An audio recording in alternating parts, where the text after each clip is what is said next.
अर्जुन पुरस्कार विजेता मनोज कुमार आज हमारे साथ हैं। इनसे कुछ इनके अनछुए पहलुओं पर बात करेंगे। मनोज जी, आपके बारे में वैसे तो कहा जाता है बहुत एग्रेशन है आप में और बहुत ज्यादा एग्रेसिव होकर आप बहुत मुखर हैं, बहुत ज्यादा कुछ बातें अपनी कह देते हैं। आखिर इतना गुस्सा क्यों आता है?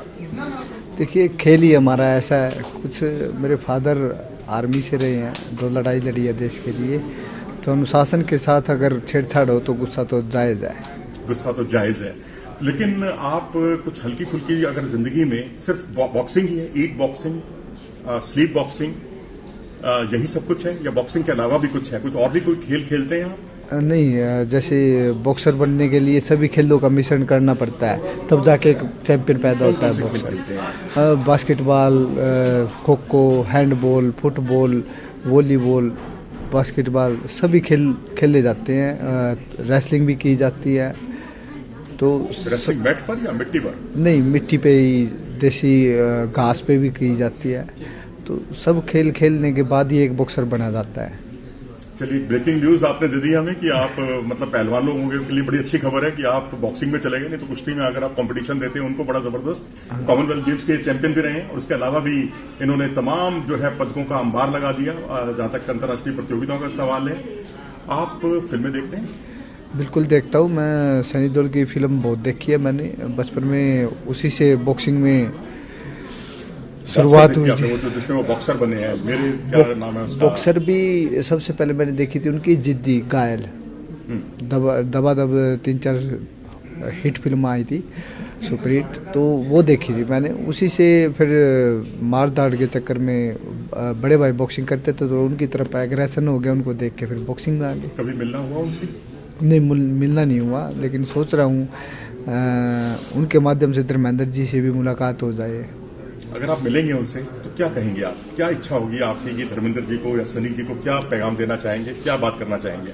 कुछ नहीं, बस हरियाणा के देसी आदमी हैं तो राम राम से ही काम चला लेंगे। चलिए, खाने पीने में क्या पसंद है आप? खाने पीने में देखिए, घर का देसी खाना पसंद है। वो तो रोज खाते हैं। हाँ, वो कभी आउटिंग नहीं करने का मन करता कि आप भी रेस्टोरेंट में जाएं, परिवार के साथ बैठें, पिज्जा विज़ा खाएं, गोलगप्पे खाएं, इस तरह का कभी कभी मन किया आपका? आउटिंग में ऐसा है, देखो हम खिलाड़ी हैं तो जो फंस जाए वही, चॉइस नहीं होती खिलाड़ी की। क्योंकि ग्रास रूट से इस लेवल से उठते हैं कि वहाँ चॉइस का कोई मायने ही नहीं रखता। क्योंकि जहाँ एक पूरे परिवार में आपको जेब खर्च के लिए परिवार पे पैसे नहीं हो तो वहाँ पे इंसान क्या सोचेगा? आज की डेट में तो ये बात मत कहिए। कुछ समय पहले आपने कहा होता तो मैं आपकी बात मानता हूं। आप पहले की बात कर रहा हूँ मैं, लेकिन में कह रहा हूँ कि आज के जेब में आपके पास पैसा है, सब कुछ है, लेकिन आप क्या आपको बहुत कंजूस प्रवृत्ति है आप? नहीं, अब हमारी मस्त प्रवृत्ति है, लेकिन फिर भी हम बाहर का खाना कम खाते हैं। देसी सेहत के लिए तो देसी जो घर का देसी खाना होता है वो खा के हम मस्त रहते हैं।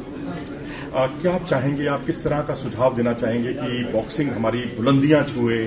जो क्यूबा में है, हम क्यूबा के बॉक्सर्स को भी कम्पीट कर रहे हैं आने वाले समय में, क्या किया जाना चाहिए हरियाणा सरकार की तरफ से या भारत सरकार की तरफ से? देखिए, हरियाणा सरकार को मैं कहना चाहूँगा कि जैसे ग्रास रूट पे बहुत कम ओलंपियंस लोगों ने अकेडमी बनाई है। अब जैसे मैंने बनाई है, हरियाणा सरकार ने बहुत से संत महाजन को भी ज़मीनें दी हैं, अलॉट करवाई हैं। तो मेरी तरफ भी ख्याल करें हरियाणा सरकार और माननीय मुख्यमंत्री जी और हमारे हरियाणा के स्पीकर अरविंदर कल्याण जी। कुरुक्षेत्र, धर्मनगरी जैसे शहर में मैं रहता हूँ, ग्रामीण रूट पे मैंने एकेडमी बनाई है। अगर कुछ हेल्प हो सकती है हमारी एकेडमी में तो हेल्प कीजिए। नहीं तो अगर आप कुरुक्षेत्र शहर के अंदर अगर आप मुझे ज़मीन देते हैं, अलॉट कराते हैं और हेल्प करते हैं फाइनेंशियली, तो मैं वादा करता हूँ देश के लिए इतना सोना जीतेंगे मेरे बच्चे। क्योंकि जो हमने मेहनत की है, तजुर्बा है देश के लिए बॉक्सिंग खेलने का, हिंदुस्तान का सबसे ज़्यादा तजुर्बा है। हिंदुस्तान के लिए सबसे ज़्यादा बॉक्सिंग खेली है, ग्रास रूट से लेके 0 से लेके 100 तक। मतलब लगातार 23 साल रिप्रेजेंट किया है, डिस्ट्रिक्ट, स्टेट, नेशनल, इंटरनेशनल। नहीं, बहुत बड़ी बात है। क्योंकि बहुत से हमारे जितने नामी बॉक्सर हैं, तकरीबन आप इतिहास उठाओगे तो एक समय के बाद डायरेक्ट इंडिया टीम में आए हैं, लेकिन नेशनल नहीं किसी ने खेला।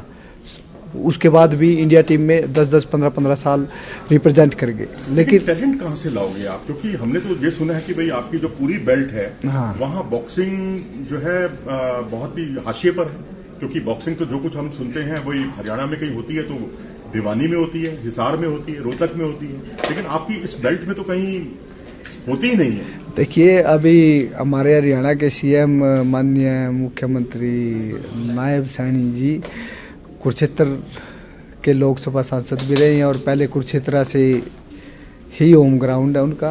तो सीएम सिटी कुरुक्षेत्र है, निखार आएगा। उनकी हेल्प से मैं वहाँ पर, अगर मुझे ज़मीन मिलती है, अलॉट होती है शहर के अंदर, तो मैं लाखों टैलेंट पैदा कर दूँगा। क्योंकि मनोज कुमार एक नहीं है, मनोज कुमार अनेक पैदा होंगे, ऐसी मेरी सोच है। यानी जो बिग बाउट लीग में जो आपने घूसों की जो एकदम झड़ी लगा दी थी, एशियन चैंपियन को धराशायी कर दिया था, 5-0 से आपने हराया था उज्बेकिस्तान के मुक्केबाज को। तो हम उम्मीद करते हैं कि इसी तरीके से आप आगे भी इसी तरह से टैलेंट निकालें।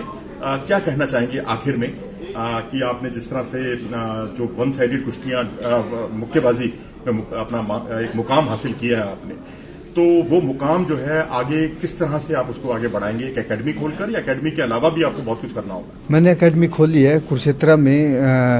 मेरी एकेडमी है शमशीपुर विलेज के अंदर। तो वहाँ पर मैं बच्चों को ट्रेनिंग करा रहा हूँ। कम से कम 60 बच्चे, 70 बच्चे वहाँ पर ट्रेनिंग कर रहे हैं। और जो बच्चे बेस से छोटे हैं, अभी मतलब कि आने वाले 4-5 साल में वो सीनियर, जूनियर, यूथ और सीनियर लेवल पे आएंगे, तब मेरा बॉक्सर मनोज कुमार का नाम पूरे वर्ल्ड को पता लग जाएगा कि कहाँ से करीब जनरेशन में देखा गया है कि अब कोई अपने बच्चों को ना घूसे खाने के लिए, मार खाने के लिए भेजता नहीं है। तो उसको कैसे मोटिवेट करते हैं? मुक्केबाजी ऐसा खेल है, देखो हारो या जीतो दोनों को मार खानी पड़ती है, तो तसल्ली दोनों की होती है। जीतने वाले की ज़्यादा होती है क्योंकि वो हर दिन लड़ना पड़ता है, उसको 6 बाउट 7 बाउट होती है, तो जीत के मार खा के जीतना भी पड़ता है और फिर आगे जीत के लिए भी तैयारी करनी पड़ती है। कभी कहते हैं ना, हार कर जीतने वाले को बाजीगर कहते हैं। तो उनको देखिए, बेस लेवल मजबूत कर रहा हूँ, विश्वास रखिए, देश को विश्वास दिलाता हूँ। बॉक्सर मनोज कुमार बहुत सी जगह सुनने को मिलेगा आपको। चलिए जी, हमारी शुभकामनाएं आपके साथ हैं। आप हमारे साथ जुड़े, आपका बहुत बहुत धन्यवाद। जय हिंद, जय भारत।